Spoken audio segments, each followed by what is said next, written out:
Sherlock Holmes, starring Basil Rathbone as Nigel Bruce. The makers of bromoquinine cold tablets bring you another adventure of Sherlock Holmes, with Basil Rathbone as Sherlock Holmes and Nigel Bruce as Dr. Watson. Friends, when you're the victim of a cold, remember this.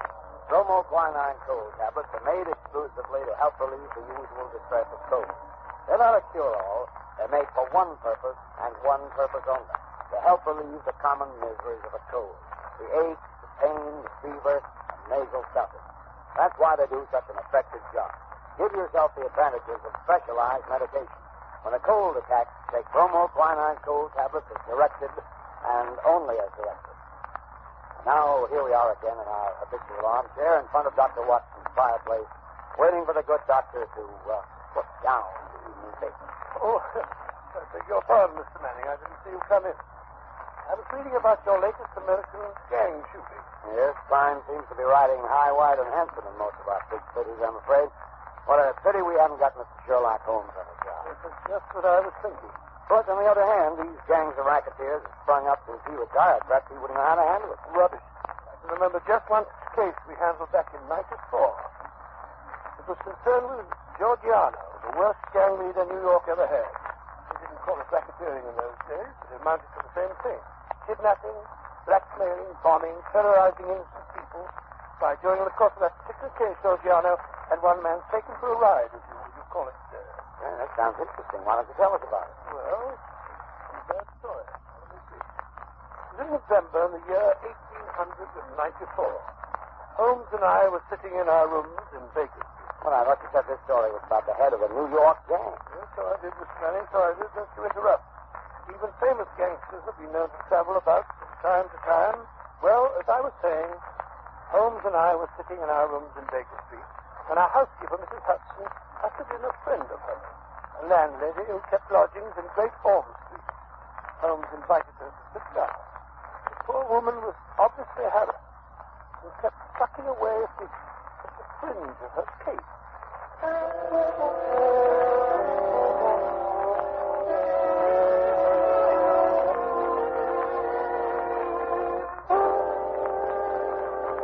Mrs. Hudson tells me that you've been having some difficulty with the lodger, Mrs. Warren, that's thank my you, name, thank sir. No, Mr. Holmes, you couldn't call it difficulty I'm having. And it was a lodger that was easier to do for. It's just that I don't see him from one weekend to the other. Oh, come now. That's nothing to be uneasy about. My best to Mrs. Warren, if I were your lodger, there would be many occasions when you wouldn't see me for weeks at a time. I work a good deal at night, you know, and do my sleeping by day. Oh, no doubt, Mr. Holmes. This is different. He never goes out, not even at night. I've waited up to find out. I never see his face, not even when he pays his bills. Not a sign of him ever seen for the last 3 weeks. And how do you know he's still there? Like he's trying to get away from something? Oh, it frightens me, Mr. Holmes. I can't sleep for fright. When did this lodger first come to you? 3 weeks back it was. He asked me to turn to my place, 50 shillings a week. You see, there's a fine sitting room and bedroom all complete like at the top of the house. Yes, indeed. Go on. Well, Mr. Holmes, he says to me, I'll pay £5 a week if I can have it on my own terms. He took a £10 note out of his pocket then and there and give it to me 2 weeks in advance. Then he says he's to be left entirely to himself and never for any excuse are we to disturb him. So he took the rooms and hasn't been out since. Oh, yes, he has, sir. What? But I thought you said that he... Just what it was, sir, that first night. He went out and returned very late. He was all in bed, but I heard him walking up the stairs. And his door shut and locked. Oh, it keeps it locked. And I ain't seen him since. But his meals. How does he get his meals? Well, when he rings, I take a tray up and leave it on a chair outside his door. Then when he rings again, up I goes and takes the tray away empty. If he wasn't anything else, he writes it on a bit of paper and puts it on the tray. I see. Have you brought any of those bits of paper with you? Yes, Mr. Holmes. There's just been 3. Good. Here they are. Uh-huh. When today? Most interesting. Written with a broad, pointed, violet-tipped pencil and printed. Well, what do they say, Holmes? The messages are quite laconic, my dear Watson. Soap, Daily Gazette, and match. They open up a very pleasing field of intelligent speculation. Suggestive, Watson, very suggestive. The gentleman... Anything very unusual about those papers? No. That's printed. The gentleman doesn't wish Mrs. Warren to obtain a sample of his handwriting. And here, look. On this lip, after the soap, a corner has been torn away. There is evidently some mark, perhaps a thumbprint. and I give a clue to the man's identity. Furthermore, the person is undoubtedly a foreigner. Oh, and how do you deduce that? When he writes match, not matches. You must look the word up in the dictionary, which gave only the singular, of course. Now, Mrs. Warren, what's your lodger look like when he came to take the room? Youngish he was, Mr. Holmes, not over 30. Middle size, dark, and he had a beard. Spoke English? Yes, sir, he spoke English well enough, but with an accent. He was a foreigner. What'd I tell you, Watson? What'd I tell you? Did he give his name? No, sir. He had any letters or callers? No, sir. Where did he retire when you or the girl go in to do his in the morning? We don't go in, sir. Just for himself. Oh, I see, yes. Interesting. And you say nothing has come out of that room? Absolutely nothing? Just 2 burnt matches and a cigarette end. They was on the tray this morning. You brought them with you? Oh, that I did, sir. Mrs. Hudson told me as how you said nothing was too small to take notice of. Mrs. Hudson was right. Yes, sir, here you be. These matches were used to light cigarettes. Very silly. How can you tell what the matches were used for? Quite obvious, my dear. Wasn't quite obvious. The shortness of the burnt end. At least half a match is consumed in lighting a pipe or a cigar. Hello. Well. This cigarette is certainly remarkable. Yes, Mrs. Warren. The gentleman who is now living in your rooms is not the gentleman who engaged them. No, Holmes, you can't tell us that. You can deduce that from the cigarette itself. Elementary, my dear Watson, elementary. Notice the size of the thing. I believe you said the first gentleman had a beard, Mrs. Warren. Yes, sir, a black beard it was, and a flowing moustache. Yes. Now, take the cigarette. Only a clean-shaven man could have smoked it down this far. Why, Watson, even that bristle you call a moustache would have been singed. Yes, that's not very funny. Perhaps he used a holder. Impossible, my dear fellow. Notice the way that it's matted at the end. No, it's a different person entirely. How could he have got in?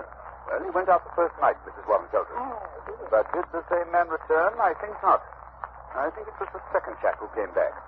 The one for whom the first man took the room. Perhaps they both returned. Possibly that there are 2 men in those rooms. Excellent, my dear Watson, excellent. You're coming along. Now, tell me, Mrs. Warren, how much does the fellow eat? Would it be enough for 2? Oh, no, sir. He eats so little I often wonder if he can keep life in one. Well, that settles that. Oh? Now, Mrs. Warren, there seems to be nothing more to be done for the moment. I hardly think the situation is dangerous, at least not for the present. But keep us informed of any further developments. Oh, thank you, Mr. Holmes. I feel easier in my mind already. Thank you, sir. Thank you. Not at all. Good day, gentlemen. Good day, Mrs. Warren. Look here, Holmes. You're not going to go buckling about in this affair. The man is probably just a harmless eccentric of some sort. You never know, Watson. You never know. Whoever he is living in terror. Huh? Terror of what, I wonder? Oh, rubbish. Besides, who's going to foot the bill? What do you expect to get out of a case like this? Education? The pursuit of knowledge, Watson, is my great hobby. Pursuit of knowledge of a foot. Curiosity, that's what it is. Plain, unadulterated curiosity. Oh, possibly, Watson, possibly. Education, pursuit of knowledge, curiosity. Perhaps they all amount to the same thing. Where are you going to look for your education in this case, if I may ask? In the Daily Gazette, my dear fellow, in the Daily Gazette. A newspaper is often a very storehouse of knowledge.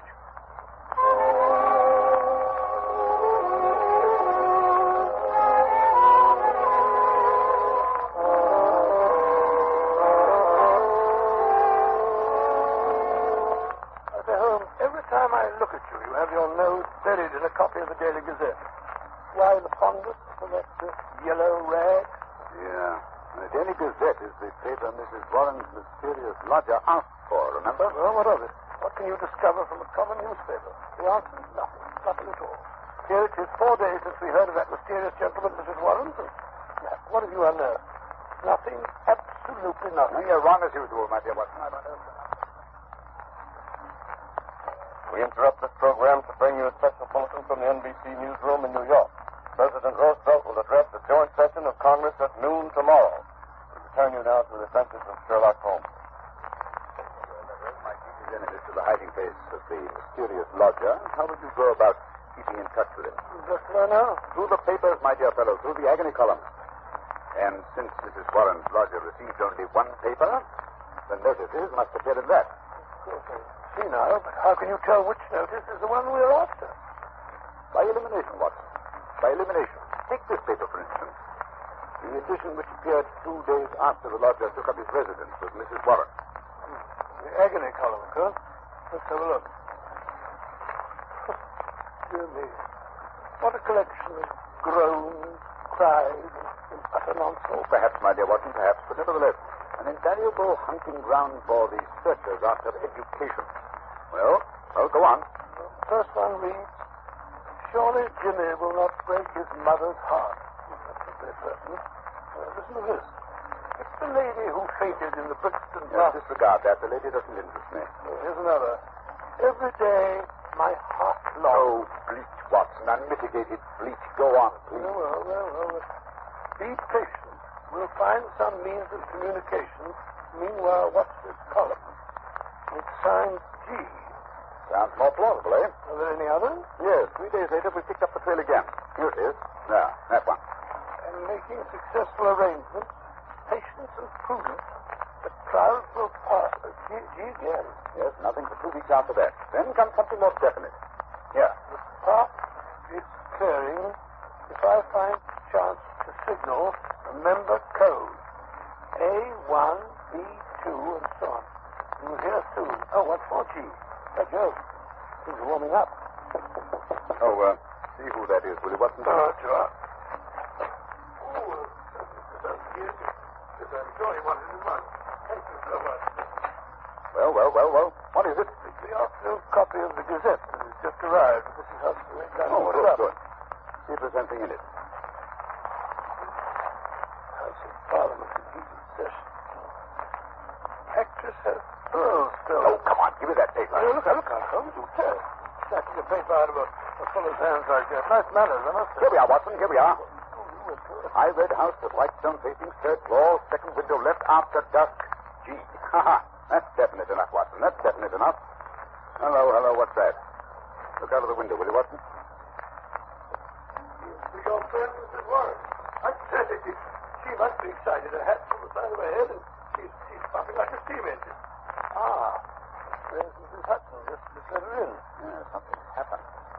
We weren't there. Confound it, Watson. I hope nothing got in. Come in. Oh, Mrs. Warren, what's up? oh, Mr. Holmes, sir, I come as best as I could. Well, here, take a chair and get your breath. Oh. No, wait a minute. Sit down. Oh. That's better.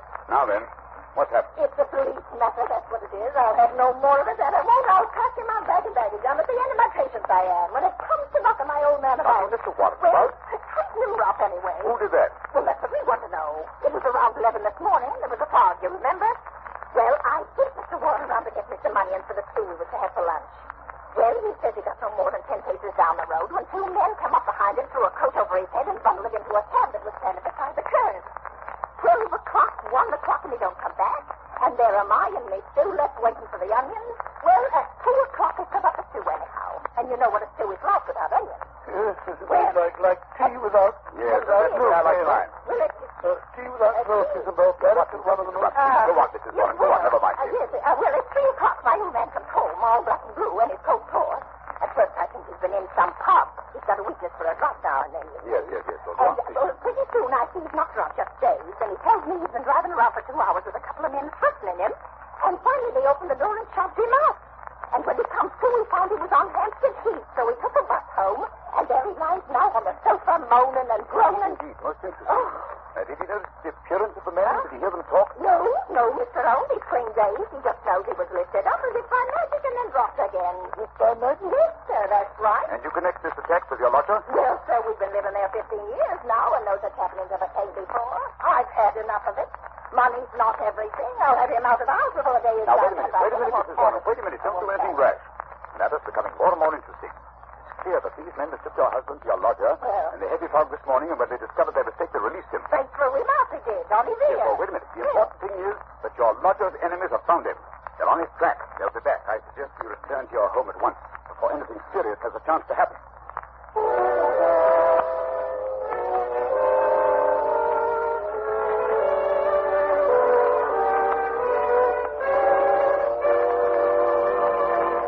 Just a moment, we'll rejoin Sherlock Holmes as he endeavors to solve the mystery of Mrs. Warren's lodger.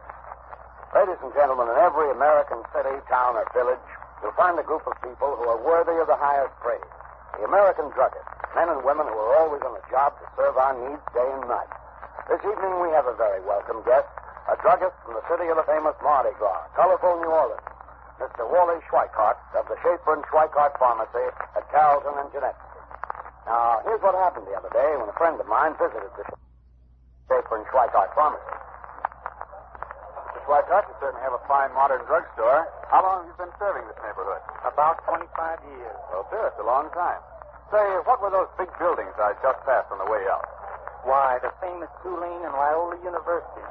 And we're proud to have some of the students among our best customers. And I suppose you have an occasional professor stopping in, too, huh? Yes, we do. College students and professors buy medicines just like anyone else. And that brings up a question I'd like to ask. What do most of your customers buy when they want to relieve the usual symptoms of colds? Bromoquinine cold tablets by a big margin. We recommend them, and both Mr. Schaefer and I have used them to help relieve the common miseries of our own colds. That's just the way it happened, isn't it, Mr. Schweikart? Yes, that's right. It's been a pleasure to have you with us, Mr. Schweikart, and your statement bears out the results of a coast-to-coast survey conducted by one of America's leading research organizations and taken among over 2,000 American druggists just like yourself. It was found that more than 87%, that's about 9 out of every 10 druggists, recommend bromoquinine cold tablets as an effective aid in the relief of the usual cold symptoms. And in addition, the majority of these druggists said that bromoquinine cold tablets were their largest selling tablets made exclusively for the common distress of cold. Friends, when you have the usual symptoms of a cold, get the preparation your druggist probably recommends. Time-proven bromoquinine cold tablets can take only as directed. Bromo, B-R-O-M-O. Quinine, Q-U-I-N-I-N-E. Bromoquinine cold tablets.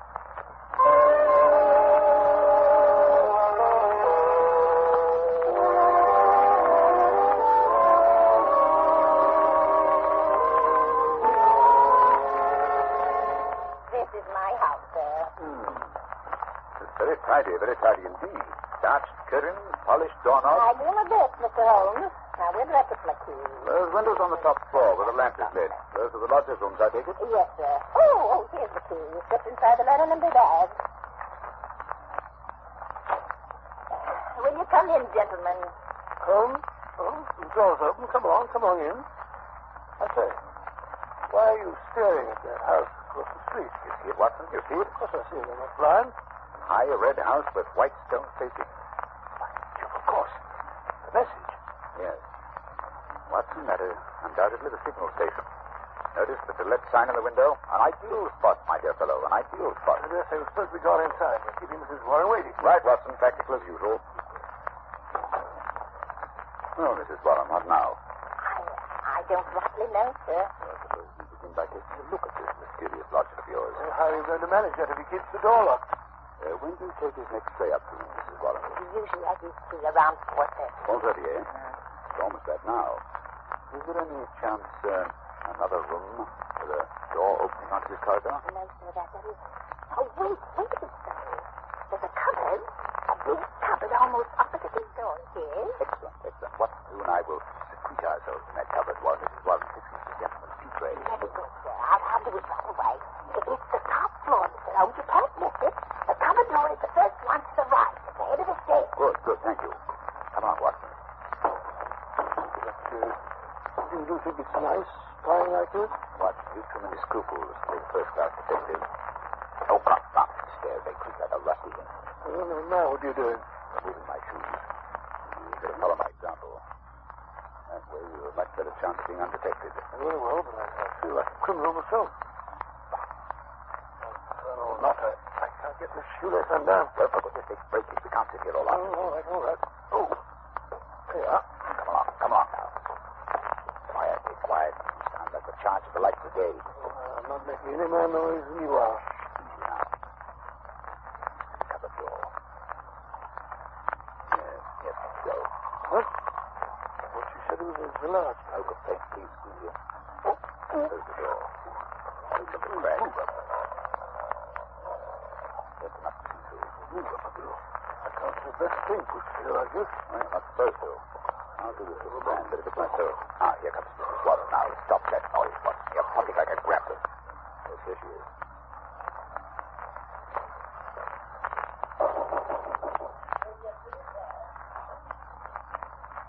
Sits on chair. Going away. At the door now.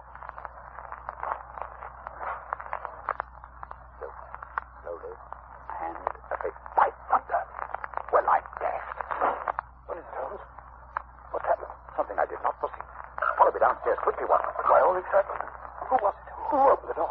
Remember, I deduced the substitution of lodgers, Watson? Yes. What I did not foresee was that we should find a woman, no ordinary woman, Watson. No, of course not. Dark, young, handsome, with a face etched with terror. Terror? Do you think she saw us? I think she suspected our presence. Well, what do we do now? We'll put on our shoes. We're going to spend the next few minutes on the front doorstep. Why? You remember the message said that G would communicate with the lady at dusk today? Please keep an eye on the window opposite. Yes, but that's almost dark now. Come along.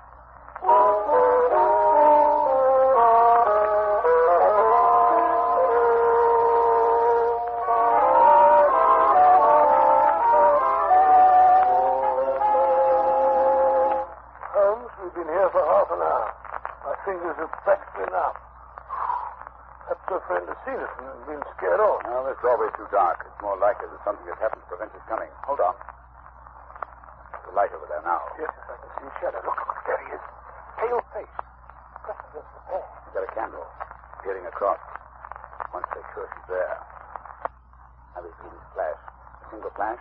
Say, take the message, Willie Watson, so we can check up on each other. Oh, I will.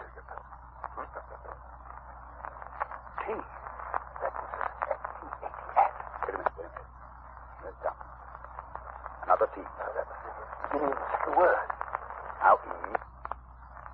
Then comes an N. Long one this time. It's another T. An A. It's not. Oh, surely that's not all. At Tentar. At Tentonite. That's why we go. I had it. T-A is the initial. Let's go again. Why do you got to race like that? I can't keep up with it. Wait a minute. The same message over again. Curious, Watson. Attenta. Must be in cipher, Holmes. Not a very obscure cipher, Watson. It's Italian. Attenta means beware. It must be urgent. Very good, Skip. Still the same message. Attenta. Hello. You've broken off. The light's gone out. Someone's broken a window. What's that? Quick, Watson. We must get in there. Something violent is happening.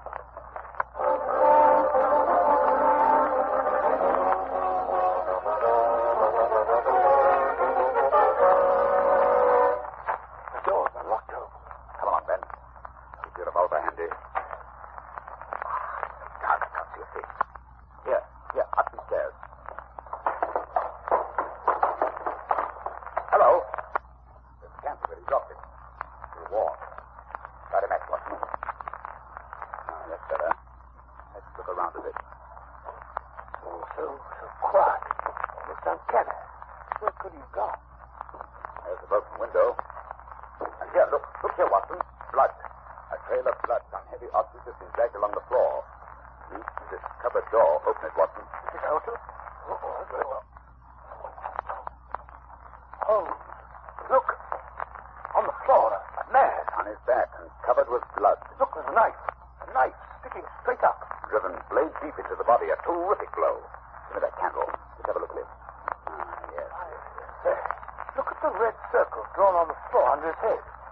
A halo in blood. Holmes, what are you doing with that candle? Finishing the message. I think it will be helpful. Let's get to the root of this mystery. I must find out how he got there. You mean this man? Then you recognize him? Naturally, Watson. It's Black Georgiano, the head of the most terrible band of criminals in America. Like Georgiano. Gee, for Georgiano. Then it must have been he who sent the message. What's he doing over here in England? That's the question you must ask a lady from across the street. We should be here in a moment. I signaled her to come. Here she is. Marito, I have a come. Ah, you. What is it? What have you done with him? You must prepare yourself for a nasty shock, madam. My husband, what has happened? What are you hiding from me? Who is that on the floor? I beg of you not... Oh, let me see. Georgiano. Tell me, you have killed him. He's dead. Please don't be so upset, madam. But it is wonderful, marvelous. What? You are a policeman. You have killed him. Oh, I'm so happy. You have killed him. He was dead when we found him. How so? Then it was my Jenna who killed him. My wonderful Jenna. He has done it perfectly. He has painted him magnificent. But where is he? Just now he sent a message for me to It come. was I who sent the final message. Your husband disappeared out of the back window, if I read the signs correctly. But I ran away. Oh, my husband, he did it to protect himself. to save me. No one could blame him. You could not arrest him for that. No. Now that your general is dead, we fear nothing. We are free. Perhaps you'd like to tell us about it. I may be able to arrange matters with Scotland Yard. Geno is my husband. Gennaro Luca. I am Amelia Luca. My husband and I, we live in New York. We are happy until my Geno's brother, he meets this Giorgiano. He was a devil. A monster. There is no judge in the world who would punish my husband because he killed him. Yes, I understand he had rather an unsavory character. He was a king. He makes the young Italian men join in his society. Gennaro's brother was one of his men. He cannot break away. He must do the most terrible thing. And then one night he say no. He was shot. Shot in the back. In the back? Quite a sportsman, eh? Oh, quite what? After that, this Giorgiano, he say my husband must join his gang. He began to make love to me. He was terrible. I'm so afraid. So you ran away? Yes. One night we go on a boat for England. But we know Giorgiano will follow us when he finds out. My Geno, he hid me where I will be safe. He knows Giorgiano will come, and he waits for him outside. Tonight he arrives at last. But my Geno is ready. He is prepared to kill him. Oh, he is a hero, my Gennaro. I don't know what the British point of view will be, but I imagine that in New York, this lady's husband will receive a pretty general vote of thanks. Oh, I think we can arrange the British point of view, Watson. Scotland Yard has been on the lookout for this Giorgiano since they heard he had landed. Mr. Luca has just taken a little bit of work, that's all. And now, Mrs. Luca, if you'll come with me, I believe we can arrange matters satisfactorily. Gracias, senor, gracias.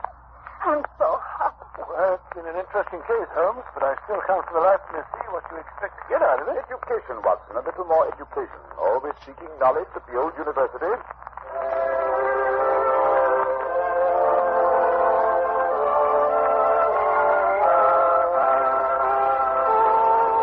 In just a moment, Dr. Watson will be back to tell us about next week's story. Ladies and gentlemen, when colds are prevalent, act wisely. Don't neglect the cold. Rest and avoid exposure. Remember, if neglected, even a so-called light cold may lead to more serious illness. But if a cold attacks with its headache, pain, nasal distress, and fever, take bromoquinine cold tablets.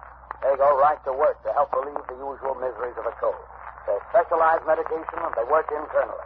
They bring prompt relief, grateful relief, and they are time-proven. They're known and sold everywhere to help relieve the common discomforts of cold. Yes, you can take them with confidence. So when you have the usual symptoms of a cold, get busy and take bromoquinine cold tablets. Use only as directed, and be sure to get the real thing. Look for the letters LBQ on the tablet, and always ask for them by name. Bromo, B-R-O-M-O. Quinine, Q-U-I-N-I-N-E. Bromoquinine cold tablets. Now, Dr. Watson, what about next week? Well, next week I think I'll tell you an adventure that took me on a wild goose chase halfway across the continent of Europe. A case which Holmes solved by opening a coffer.